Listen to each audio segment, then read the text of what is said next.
Welcome back to Girl on the Gov, the podcast, where we're shooting the shit with elected officials and candidates running for office to get to know the person beyond the politics. Because politicians needed a rebrand. I'm hungry. This is the best way I can open this show today. I'm hungry. Same, and my Thai food is on the way, and I'm so excited. Oh my God, that sounds so good. Fuck. Sorry. Well, maybe so. Have you ordered dinner yet? No, it's okay. It's like, okay, I'll make dinner. It's 4:30. It's that time where I'm like, am I 80 years old? Am I going to eat at like 5 o'clock? Maybe. Honestly, I usually have like dinner one. Like if I'm not going out to dinner at like 4:30, and then I have a second dinner at like 9:30, 10. I respect that. Like I'm a two-dinner girl. Like, yeah. I don't know how people are literally satisfied, like food-wise. Do you have like, a lunch? I'm just an eater. I usually, honestly, or a breakfast? I like love breakfast food. Like love. But I actually don't wake up hungry. Like I don't get hungry till like about like 11. I don't know like why or whatever. But She's an intermittent faster, everyone. By total accident. But then once the floodgates open of like the eating of the day. Right. But I'm also, to add to this, I'm not a big snacker. I like love meals. And I drove my parents. I love meals. Meals are just the best. I want a warm meal, like a whole thing. I want some rice type of dish. I want a veggie. I want a meat. I want a whole freaking kit and caboodle. I love one thing about me. I love a meal.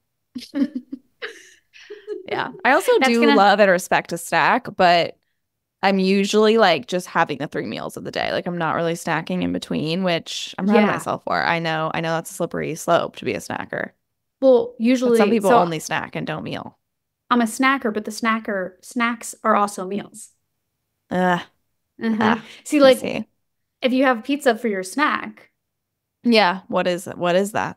Right. But I will say that. Here we are trying to solve the world's biggest quandaries on this podcast. I saw a very interesting, I was sent this thought starter. Where did I put my phone? I love a thought starter. Yeah. This like, my friend Sarah sent me this and it was on that account that you should care about. And it's this screenshot and it's like, clearly like from like a TikTok or whatever. And it's this woman saying, I have a theory that every time women get too powerful, the skinny trend reemerges to keep us all too tired to create or vote. Oh my God. Thought-provoking indeed. Right? So then it just got me thinking, obviously, because thought starter, that tends to happen with a thought starter, No, this is true. And we literally have evidence of it. Like, not the specific like cultural trend, but there is a current one happening that is very clear. And, maybe the skinny one is also one, but the trad wife of it all, the like, trad wife, be a homemaker and create a garden, that like I would absolutely love that life. Like it's nothing wrong with it. It's just there is like a clear and deliberate plan that's actually literally being funded by some of the same people who are funding the campaigns and efforts to take our rights away, that are also kind of like infiltrating culture to also make women like reconsider, like, do I want this career? It's intentional. And so I just want to make that point that like there is literally a like funded effort around this like culture shifting thing. So it's real. And I was just, always critically think. No, okay, literally that. And you explained that so well. So like G bless, because I think the people need to hear it. Also, like on another dynamic of this, besides that, like this is like a distinct strategy that's being used, and culture shifting and like funding pieces to do that is not a new strategy. We just have social media integrated into this one and front and center because we're all addicted to our phones. Nonetheless, the one core bit where I feel like they're failing on this strategy is the fact that like the dudes still suck. So it's like, oh, like, okay, so you're gonna like go be a trad wife and then he won't pay for anything because he's like, oh, I split everything. You're like, okay, well, that makes no sense. Like, why would I ever sign up for that? Does that make sense? It does. It does. And to be honest, there's also been some whiplash. Women have had to like truly overcorrect because of patriarchy. to the point where there has been like such a aggressive push on this idea of feminism, when really the whole time it was just like, we just want the choice to choose whether we want to like be a homemaker and stay at home or have a career. And we've gotten to the place where like both are possible and both are great. But it's like the culture shifting through the years to getting to this point. You know, like there's just like been such a whiplash around this culture of like the girl boss era. So that's kind of like died a little bit. To now it's like maybe a more balanced era, which is great, but like it's also just been like such a whiplash of like feminist culture through the years that has been hard. Totally. I definitely think there's like a whiplash through it. But I also think even if you have whiplash, like figure it out. Go to a therapist, go for a walk, touch some grass. I don't know what to tell you. Like don't become a mass shooter. Like it's really like just like the thing is like how it should be for literally everyone is like both men and women. We're also just really talking about this like heteronormative relationship. Yeah. Obviously, there's a spectrum, but like we also just need to get to a place now where like you, man, build a life for yourself and for your future family one day, just like I'm going to. Because at the end of the day, it should be an equal partnership where like we can both be homemakers and we can both be breadwinners, or we can break off and split that job up. Men can also be the homemaker, women can be the breadwinner. You know, it's just like build the life like you want, be a good whole person and like work on that, and then find a partnership that can like complement you in that. I think like for so long, men have looked to women to like fill a void in them, and women have looked to men to fill a void within them. And I think it's just like come to a partnership when you're whole. Can we just have everyone like decide to do that, please? Because I feel like that should be the bare minimum. Put that on a motherfucking shirt. I'm not gonna buy it. Guys, what is going on today? Where did this conversation come from? Just truly, full TED Talk. Like literally TED Talk. You know, hit us up, give us a little call, because clearly we're actually now a self-help spiritual podcast. Tell your therapist you listen to a really interesting podcast today. Well, I will say one other thing on this topic is I just do think like, and obviously we see it in politics so much, is this like identity politics, but I feel like it's also like cultural. Like I feel like always you can only be like sort of like one thing. And I feel like that's still been an issue. And somehow every time we try and like lift ourselves out of that thinking, almost maybe the political sphere pulled us back into it. Because it's like, you can only be a Democrat if you're this. You can only be a Republican if you're this, or like whatever. Or like, if you believe this, you're a bad person. Like, you know what I mean? Like, which is also a coordinated effort, because the powerful are the most powerful when we're all divided and siloed and separate. You know, we all have so much in common. We really do. And I think the more that, and politics really is a way that divides us, and it's intentional. Like we've talked about this, I think, on this show so many times, but like when people are divided and fighting against each other, they're not looking up above them to the people in power who are like intentionally making this happen. And like that also goes for cultural things. Meanwhile, I'm fucking wearing a camo hat almost every day because the liberals are taking camo back, as I tell the conservative men in my life. I'm just kidding. That's me being divisive. I'm just kidding. And I think like almost like doing this is like, oh my God, I'm about to pop a boob. Pop a titty. Pop a titty. And my like, I promise this outfit is cute standing up. It really is not. I'm looking like a little farm boy sitting down, and I'm like not loving it. I promise it's cute standing up. Nonetheless, all this to be said, and a good example of like shit that's actually like happening that bridges gaps and everything is like in our newsletter this week with the GovHub. We have a section there, if you're not familiar, called Back in Our Bill Shit. We feature bills, good, bad, indifferent, the whole 9 yards. And this week's includes 3 bipartisan bills.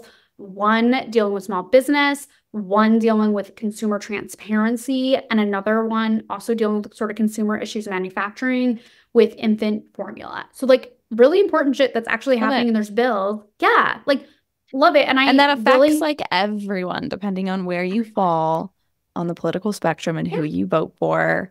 We all have these issues in common of these things that affect our lives, like fucking baby formula and like crucial things that we should have basic rights to. But yeah, it just like shows how it sweeps into everyone's lives, no matter like where you are, or where you live, or what you believe. I think too, because like part of why I want to like make sure that this speaks issue had a lot of bipartisan bills in it was because I had a lot of reaction in my DMs last week about like the Republicans blocking the Contraception Act and just like this feeling of like hopelessness from people that I know are Republican, Independent, and Democrat. And I was like, and people very much literally saying like, I'm so over politics and just can't even like, I used to pay attention. That's just so frustrating. And like what I like actually pointed them to was Future Caucus. And we've had a bunch of members from the Future Caucus. We have another one coming up on the show talking about how they work across the aisle. I'll link to that episode in the show notes. But like, just like this shit does exist. And we have to do a better job at highlighting it and making sure that like we can actually like even ourselves, like play the role of connecting the dots for people and making sure like, as much as we make fun of some of the absolutely insane things that are going on too, which is like important to laugh, #trauma, that we also like celebrate the wins and like that type of thing. So if you're not signed up for our newsletter, so this is wins. your hint. So many wins. There's so many wins. And there's so many cool people doing really cool work who are just like you. There's so many good things happening in the things you see online and things that go viral or the things that are on the news. Like those are the sensationalized things that they know are going to like drive you crazy intentionally, because to circle back to like my literal first point of like divisiveness is good for those in power who want to like keep control. So in order to empower yourself and others, continue to look at the good news, continue to look at the policy that's being passed on the local, state, and federal level sometimes to gain your power back. I think that's important. Amen. Anyway, well, let's introduce our guest. That was a great soapbox. I feel like a second week in a row of just Soapbox City on this intro. And now we have an incredible guest who does incredible work to highlight. So Samantha, kick us off. Okay, let's get into it. Our guest today is Will Rollins, and he is running for Congress in California. So obviously we get into his race, like what is going on, who he's trying to beat. Like that's important. And also, this was something that was so top of mind after we left this interview, was just the need to elect more normal people. Normal people, literally to circle, like normal people 2024. Literally. If that ain't the theme of this intro and ultimately this whole episode, more normal people. Por favor. Amen. Anyways, without further ado, here's Will. All right, y'all. We are here with a hell of a candidate, Will Rollins, in California, Maddie's home state. So we're particularly excited. Will, welcome to the show. Tell us a little bit about your campaign. Where are you running? Yes, also my home state. So it's great to guys. Yep, SoCal native. And I'm running in California's 41st district. So this is a brand new congressional district that was created in 2022. And it's got a huge chunk of the Inland Empire, which is Corona, Lake Elsinore, Menifee, big cities like that.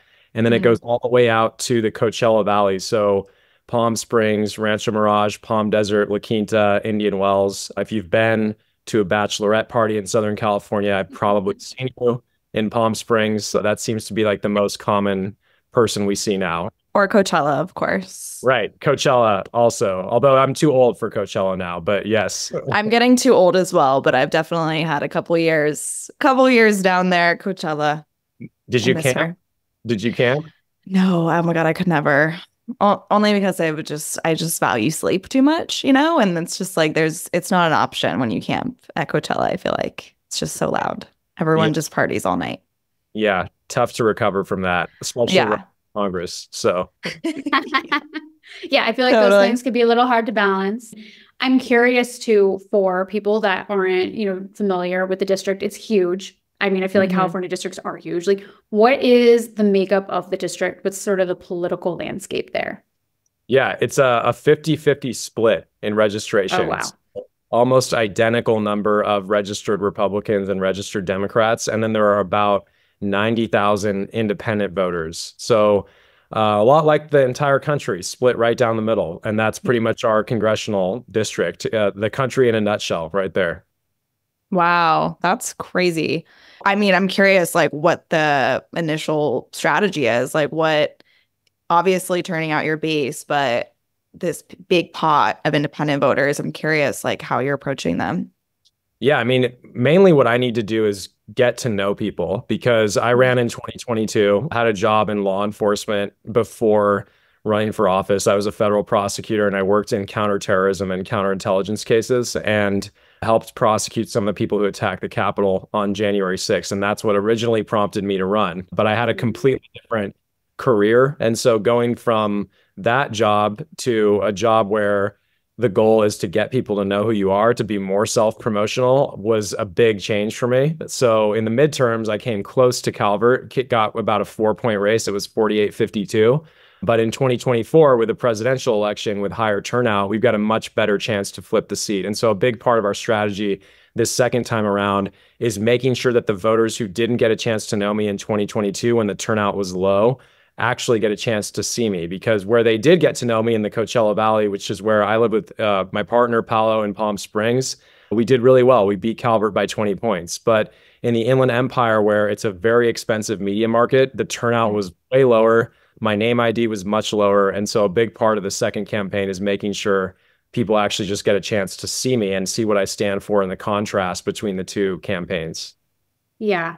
And I'm so curious too, in terms of turnout, because obviously California at least is marketed by the Republicans as this like blue state, although it's like obviously a little bit more of a mixing pot of personalities and, you know, POVs than like people like to, you know, sort of give it credit for. I mean, Kevin McCarthy, hello.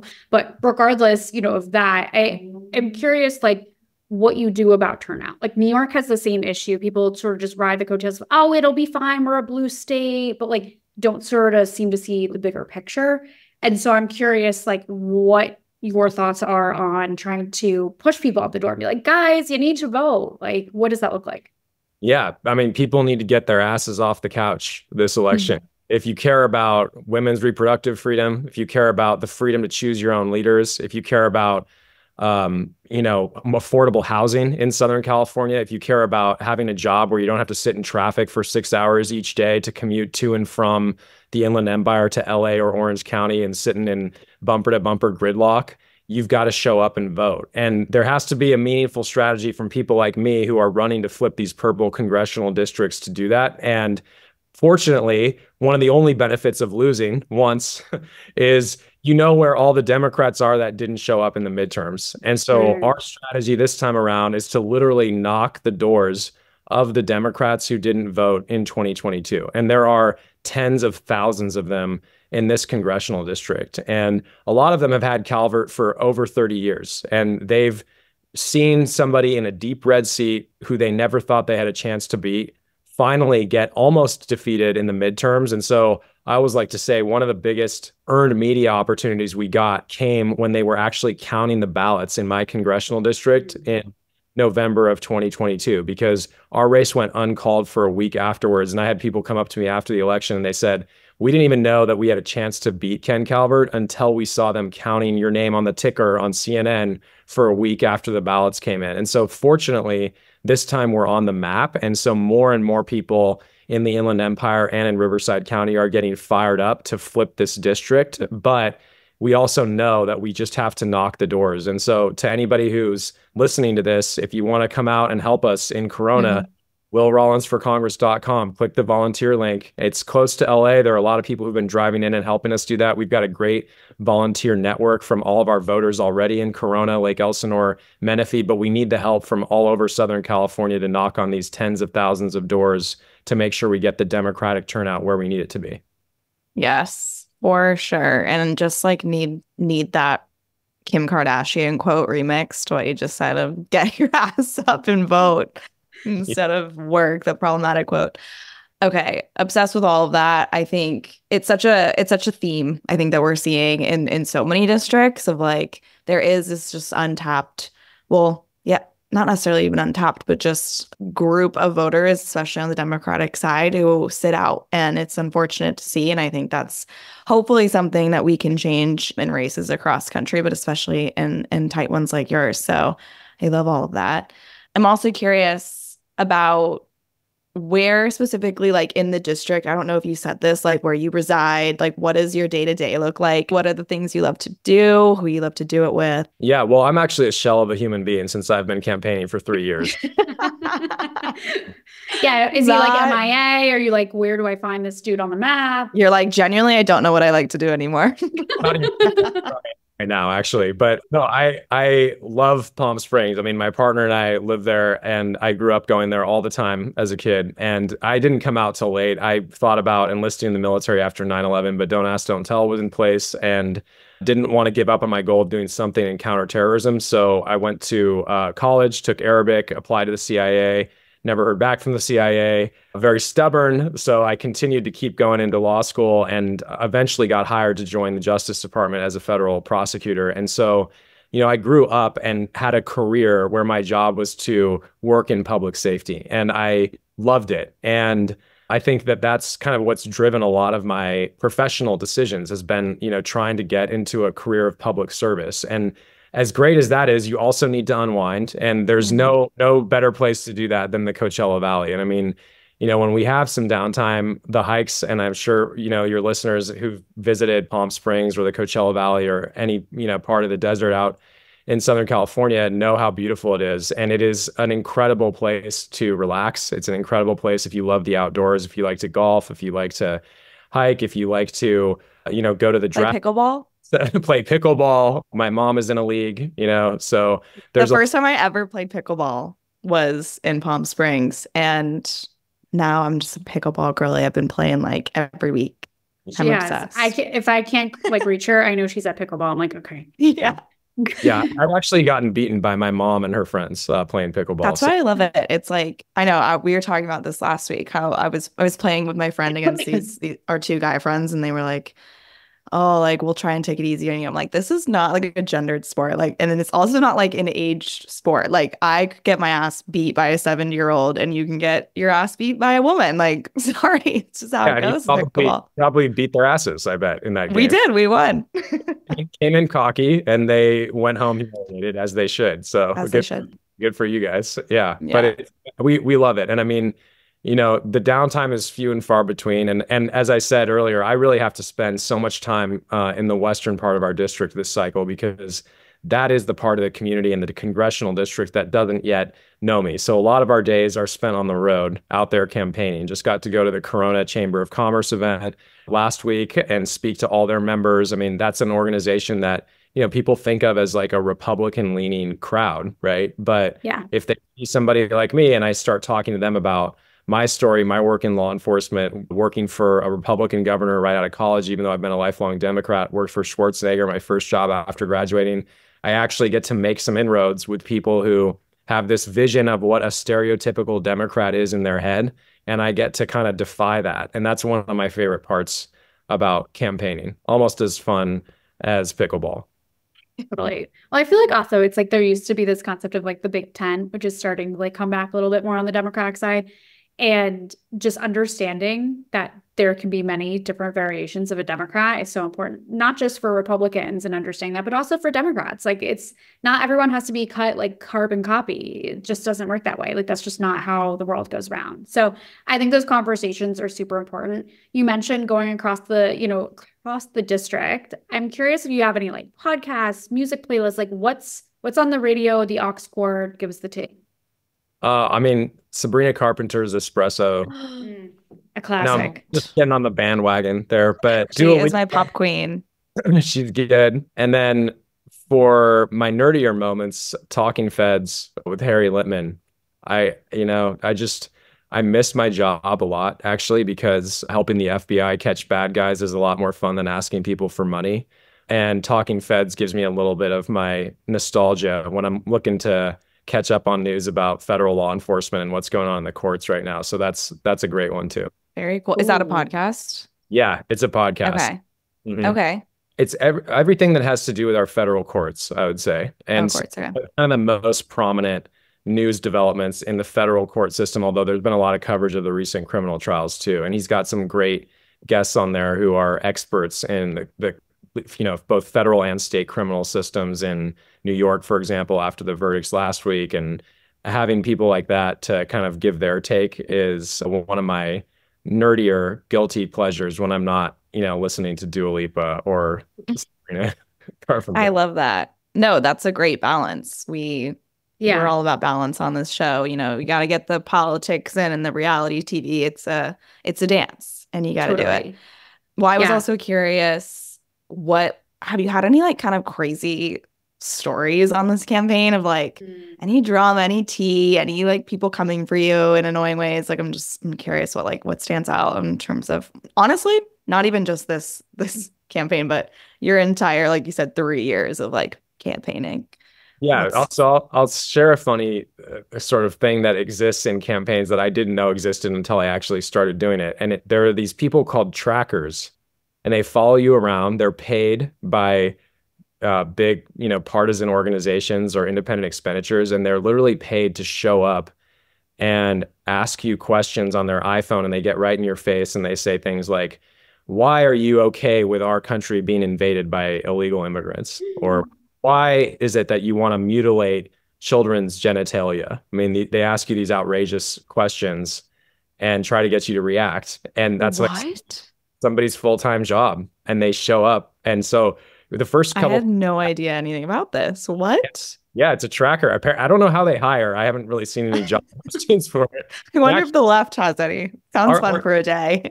I think we do it too, but our tracker, she's actually very nice. She just and she'll sometimes like apologize. She's like, "I'm sorry," but I think they're paid if you react. So I don't react, which is also kind of weird because somebody's like right in your face trying to get, and I guess they try to take a clip and have it go viral, or then they put it into their commercials against you later. So I just thought that was funny. I never knew that it was like somebody's job to just follow you around and try and provoke you into, like, I guess, getting angry or saying that you support Satan or something, Oh my gosh, that's wild. By the it's way, like I'm legal. Post.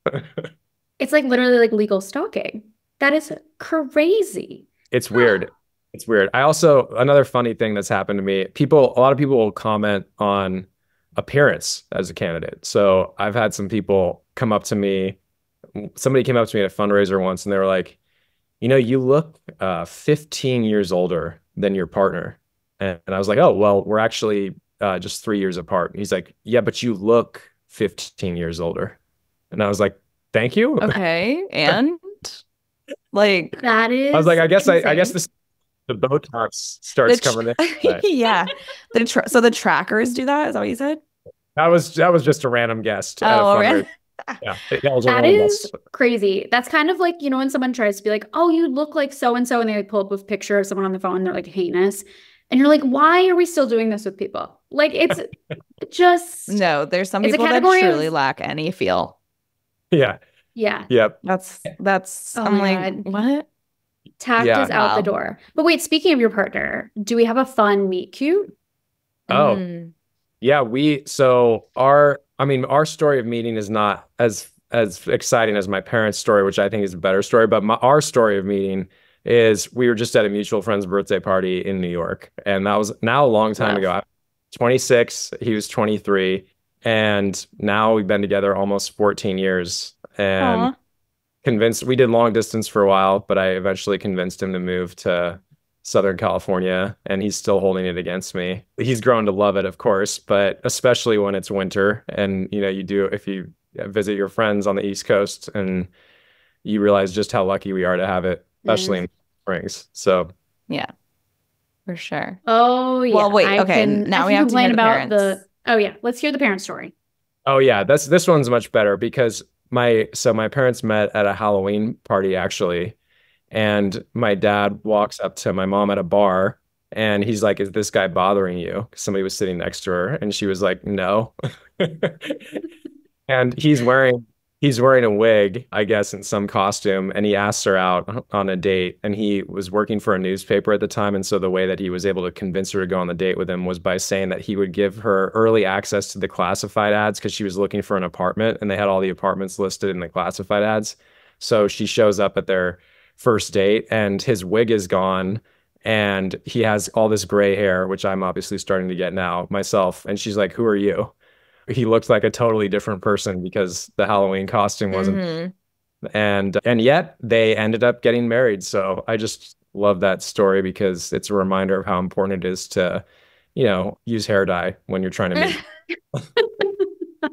That's so funny. Or just like, do your due diligence if you're going to ask someone out at a Halloween party when you're in costume. Like, you got to make sure this person, knows the real you. That's so cute, though. I love that. Yeah, it was funny. He was persistent. I think he asked her to marry him like 7 times before finally. Yeah. There's something in the water with that, because also Joey B and Jill Biden, hello, same sort of situation. I think if someone proposes to me, I'm just going to say no continually. And then that way I'm like manifesting that it's like a good situation. Yeah. Yeah. It's meant to be a strategy. Persistence. Yeah. Persistent. Yeah. We're onto something. Well, something also in the category of persistence is obviously this particular campaign. You're still in it. You're running, towards election day. For voters that want to get to know like where, you're at on issues, like what are like the top 2 issues that you want voters to know about in terms of where you stand, and what are those stances?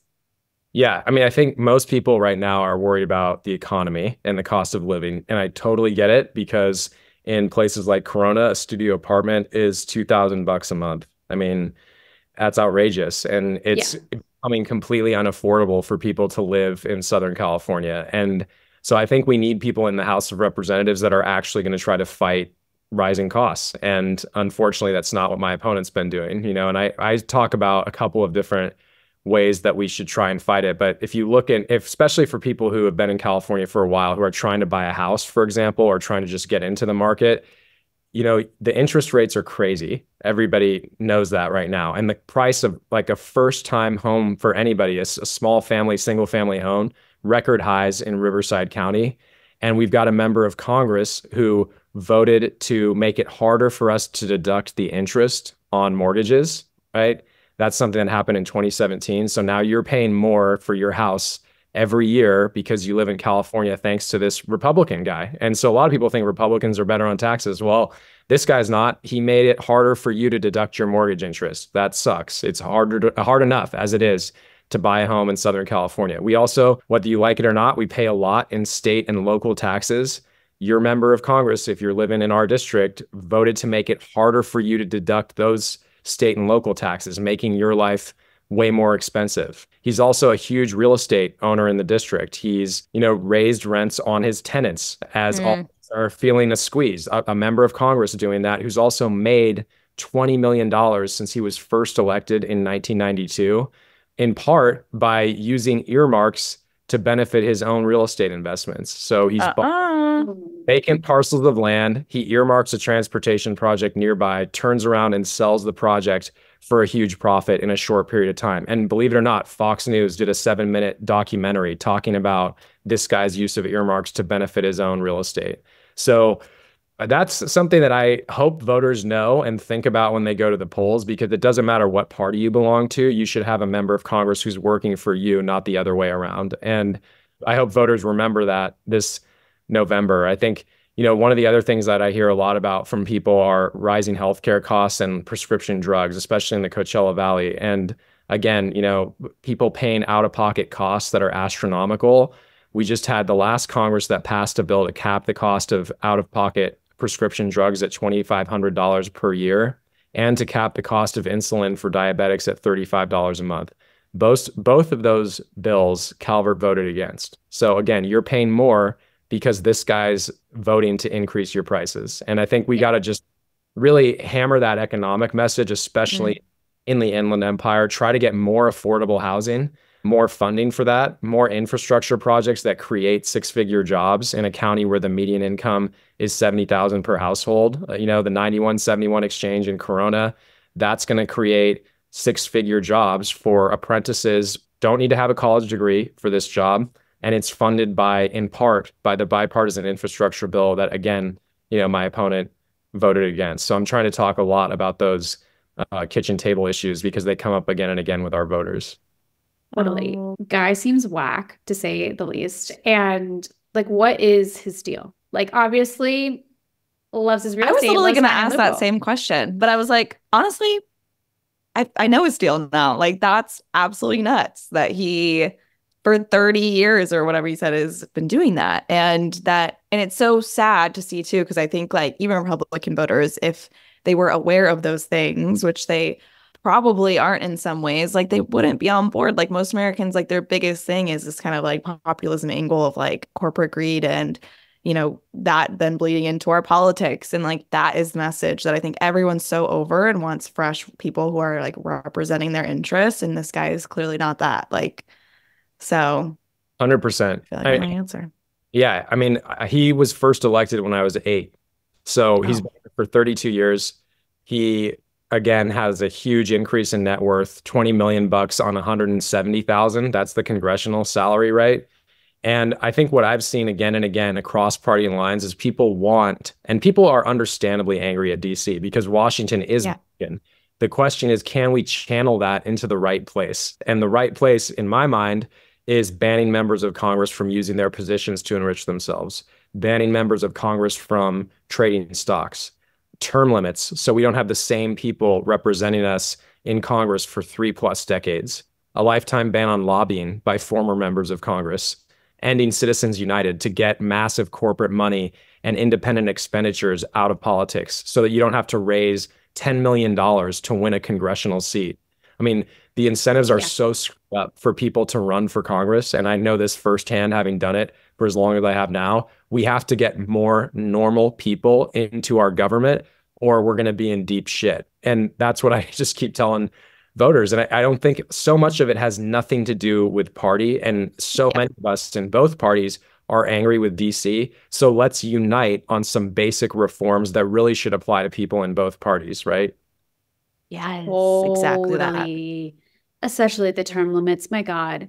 Like, can somebody, like, guys, like, you've been there for 30 years, maybe like think about a little new career change, let's switch it up, get a hobby. Yeah, and it's so crazy, especially when you made yourself rich after being in Congress for so long. Like, go use your money then. Like, just what is it? Where is it going then? Like, what are you using it for? If you're not going to retire and go chill on a beach somewhere, get out of there.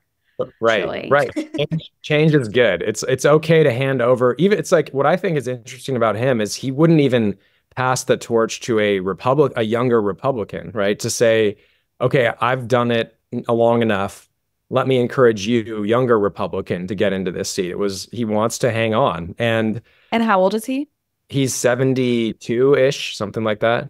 Okay. Yeah.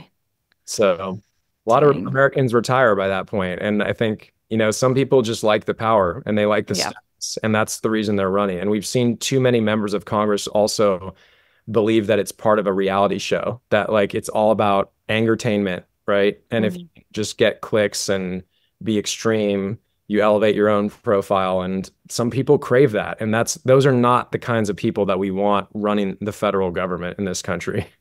That's so true. No. Yeah. And we see it on both sides. It's got to change. It's like a symbiotic relationship. It's like one, you know, they cause the reaction of one another, and the more clicks, the more views. I mean, I could see how that would be like totally addicting too. I mean, ask any celebrity. I'm sure they could like vouch We've experienced it. We've had a few viral videos where like, oh my God, juiced up going on our phones. Like, I get that. Yeah, part of it's you got to be human in some levels. Yeah. Part of it's human. And I think for some people in Congress, if it's the only thing that they've done, it's so attached to their self-worth and identity that they have trouble letting it go, even though it's good for the country to pass the torch to the next generation. It's just people can't let it go because it's become so tied to their own self-worth, which is the reason term limits are helpful, right? It's like, it just is what it is. It ends, and there is a forced transfer to the next generation. And I know there's trade-offs to that, but I just think that, you know, in general, the public is so upset with the system, and we so desperately need new leadership in all different kinds of levels of our government that I ultimately, at the end of the day, came down in favor of those, because I think it's going to help restore faith in the system. And that's what we need now more than ever. Yeah. And definitely. Bring more normal people into office. Normal people. Please. Just pretty please. What a concept. What a concept. It's really, the bar is so low. It's so fucking low. But nonetheless, thank you. This was amazing. We loved hearing about you and your campaign, and want to make sure also people can continue to follow along. So if you can plug all of the things, the website, the socials, and just how to keep in touch. Yeah. So willrollinsforcongress.com, and then Will Rollins CA is our Instagram handle, I think. And then I'm like, wait, what is it? But yeah, Will Rollins CA. And then, like I said, I mean, if you're interested in helping us out, you can go to the website and there are volunteer links, there are donate links. But the big thing we really need to do, like we were talking about at the beginning, is just get the turnout up. And so for people who want to come out and knock doors in the district, that's a huge help to us. And then, of course, resources because of our broken system. And I always say I appreciate the irony of asking for money so that I can get money out of politics. But unfortunately, the reality is we need a majority that actually wants to end Citizens United and end this broken campaign finance system that we have. Yeah. So it's a necessary evil at the moment, but hopefully we can end it. For sure. Totally. Yeah. You got to play the game, unfortunately. Yeah. Exactly. All right. Well, thank you. This was awesome. Thank you guys. Really appreciate you having me on.